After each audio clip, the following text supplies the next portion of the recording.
Amrita Arora Ladak 2012-yil mehmonxonada yuz bergan va Saif Alixon aralashgan mushtlashuv yuzasidan ko'rsatma berdi.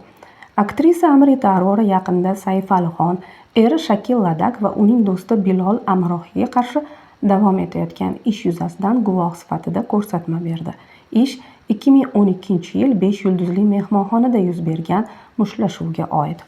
O'shanda biznesmen Iqbol Sharma yuqorida tilga olingan uchlikni o'ziga va kuyovi Roman Patelga hujum qilishda ayblagan. Bergan intervyulardan birida Amrita o'sha kecha voqealari haqida batafsil so'zlab, noma'lum kishi ularga qarshi tajovuzkorlik qilishidan ish boshlanganini aytdi. Biz zalimizga kimdir otilib kirib, tajovuzkorona ovozda unimizni o'chirishimizni va jim bo'lishimizni buyurganini ko'rdik. Yuz bergan voqeadan barchamiz lol bo'lib qolgandik, dedi u. Amrita Saif asabiylikni yo'qotish uchun darrov turib uzr so'raganini ham aytdi. Ma'lum qilishlaricha, janjal paytida Sharma Saif va uning do'stlarini tajovuzkorona harakat hamda haqorat qilishda ayblagan. Aktyor uni mushti bilan urib, burnini sindirganini, kuyovi Roman Patelga hujum qilganini uqtirgan.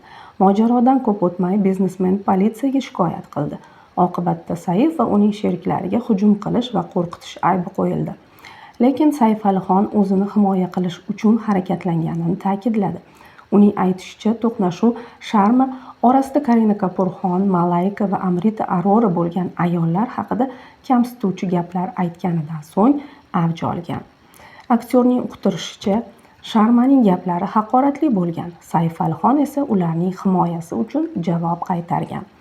Ish 10 yildan ziyod cho'zildi. Bir necha marta sud ishi tingladi. Amritaning ko'rsatmalari Saifning mojaro Sharmaning tajovuzkorona yondashuvidan boshlangani haqidagi gapini tasdiqlaydi. Sud yakuniy hukm chiqarishdan oldin guvohlarning ko'rsatmalarini ko'rib chiqishi kutilmoqda.